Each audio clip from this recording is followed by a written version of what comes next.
Hari ini kita akan hadirkan makna keindahan itu sendiri. Yang pertama, singkat saja, bahwa pastikan di rumah kita tidak ada yang saling merendahkan. Nggak boleh. Pastikan. Yang biasa ngomong jelek kepada pasangan, dialah penghancur keindahan dalam rumah tangga. Suami merendahkan istri, istri merendahkan suami, tidak. Tidak seperti itu. Kadang ada caci maki, Masya Allah. Olok-olokan, caci maki. Binatang disebutkan. Sekarang ini rumusnya rumus apa itu? Rumus kebodohan. Kalimat binatang dilontarkan kepada pasangannya. Ini bagaimana kalau bukan orang gila? Dan betul Nabi menyifati orang-orang seperti itu orang gila. Gambarannya siang hari ditempeleng, malam digauli.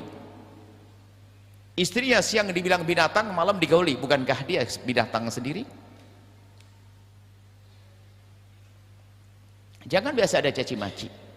Maka pastikan jika ada kekurangan yang sifatnya fisik, zahir dan sebagainya ada pada pasanganmu, maka jangan engkau sebut sampai engkau mati. Sebab itu menyakitkan.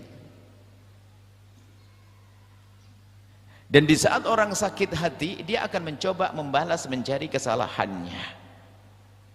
Dia nggak terima dibilang seperti itu. Maka dia akan membalas. Di saat membalas, yang memulai lebih panas lagi, maka muncullah caci maki dalam rumah tangga. Sebabnya siapa? Tadi orang pertama kali yang merendahkan pasangannya. Dia bukan laki-laki sejati, bukan wanita sejati. Dia adalah iblis yang menjelma sebagai manusia. Karena iblis kerjaannya merendahkan dengan kesombongannya. Iblis merendahkan Nabi Adam, sementara Allah Subhanahu wa ta'ala karramna bani Adam. Allah tak memuliakan anak Adam dan Nabi Adamnya. Tapi ternyata iblis merendahkan. Makanya merendahkan adalah gayanya iblis. Tolong ayo semuanya. Dalam rumah tangga kita, jangan sampai ada yang merendahkan. Dan budaya merendahkan ini biasanya karena ada ego, kesombongan di dalam dirinya.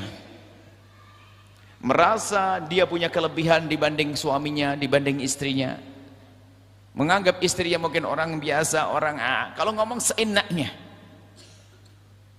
Atau memandang suaminya dengan pandangan merendahkan, sehingga kalimatnya pun menjadi kalimat merendahkan. Istrimu adalah pasanganmu yang telah Allah pilihkan untukmu. Istrimu pasanganmu yang Allah pilihkan untukmu. Suamimu pun juga demikian. Jaga lisanmu. Jangan biasa mengucapkan kalimat yang tidak baik, kalimat kasar, kalimat merendahkan, kalimat caci maki. Nah, itu berangkat daripada kesombongan. Nah, sombong ini adalah kadang disebut dengan egois. Orang yang menang sendiri. Kami lanjutkan. Biasanya munculnya orang yang gampang merendahkan itu memang sifatnya egois, menang sendiri, ditandai nggak bisa diingatkan. Budaya baik tidak ada dalam hidupnya. Wow, mentang-mentang kalau diingatkan langsung marah. Nggak terima diingatkan oleh istrinya, malah balas lagi. Diingatkan sama suaminya, balas lagi. Bukan orang baik. Alangkah indahnya seorang suami di saat diingatkan istrinya, Abang jangan gitulah bang, itu kan nggak baik bang. Langsung sang suami berkata, istriku, sebelum aku menikah aku kira kau itu cantik. Ternyata setelah menikah kau berani ingatkan aku, ternyata engkau lebih cantik dari sebelumnya. Hadiah untukmu, aku belikan satu anting. Satu toh, karena suaminya suami cerdas, pinter. Abang kenapa harus satu anting? Kok enggak dua anting? Kan kamu baru sekali ngingetkan, kalau sudah 2 kali baru dapat 2 anting. Maksudnya apa? Jadikan pasanganmu berani mengingatkanmu.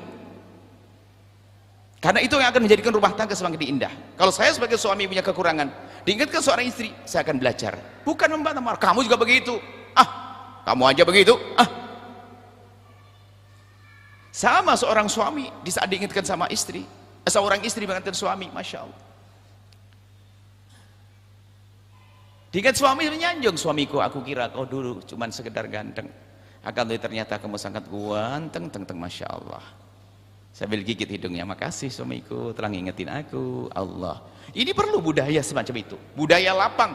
Biarpun mungkin hatimu belum bisa nerima, tapi ingat, untuk menciptakan keindahan di masa yang akan datang harus ada ketabahan. Untuk membiasakan kita bisa nerima peringatan, teguran dari pasangan. Cuman yang ada, kalau egois tidak akan bisa indah. Diingatkan membalas, terus ribut. Kapan bisa benar rumah tangga? Karena rumah tangga sudah dikuasai oleh iblis. Iblis itu diingatkan nggak mau. Gimana kisah iblis di saat diingatkan? Kenapa kau nggak mau sujud kepada Adam? Kenapa kau iblis nggak mau hormat kepada Adam? Dia menjawab, berhujah, ana khairun minhu. Aku lebih bagus daripada Adam. Ya salam. Itu kan iblis. Makanya kalau ada bapak-bapak diingatkan si istrinya selalu bantah, iblis pakai kopiah. Sadar, hei iblis pakai kopiah. Saya keras begini karena saya tidak senang kalau ada rumah tangga nggak baik. Kalau ada istri diingatkan sama suaminya, ternyata kalau tidak bisa nerima, marah, ternyata iblis juga ada yang pakai kerudung. Harus serius ini, kita bukan main-main. Karena itulah sebab susahnya rumah tangga indah. Diingatkan nggak bisa egois, semua marah.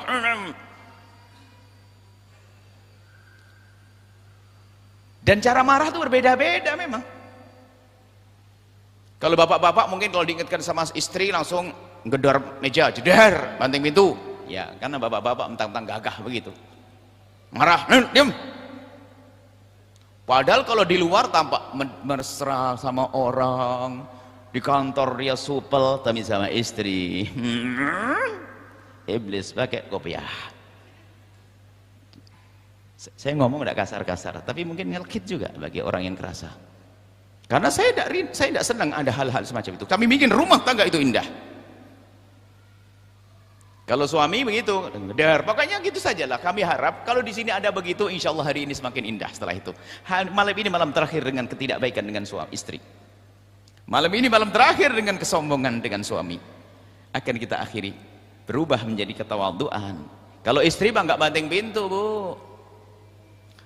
Juga nggak ngegebrak meja, enggak. Kalau istri diingatkan suami ternyata apa? Cemberutnya seminggu. Pastikan dia adalah perempuan bodoh. Kenapa? Dia tidak ngerti rumus cantik dan keindahan. Mulai kapan ibu cemberut bikin cantik?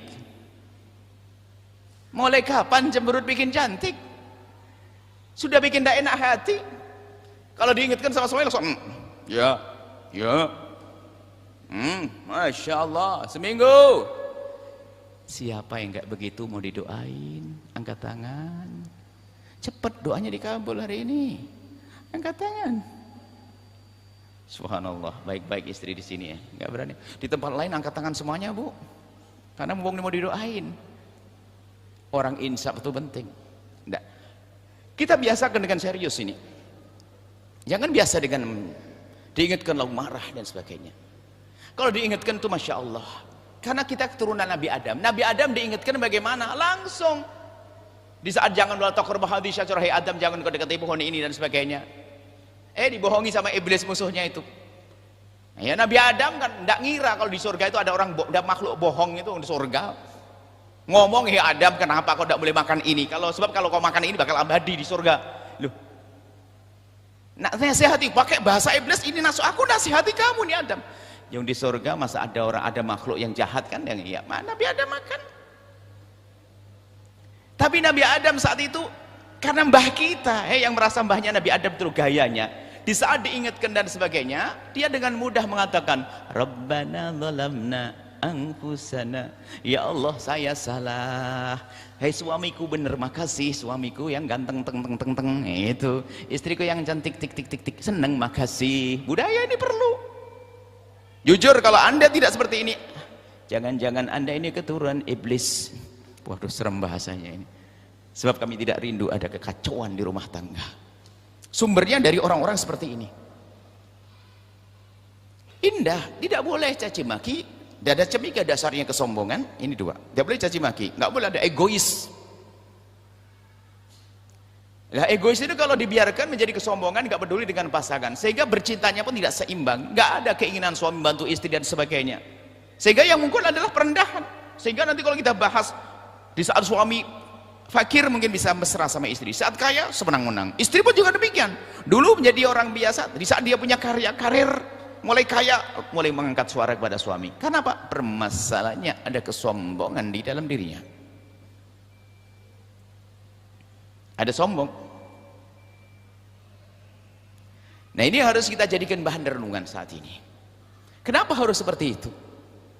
Setelah Anda menyaksikan video ini, jangan lupa berselawat kepada baginda Nabi Muhammad sallallahu alaihi wasallam.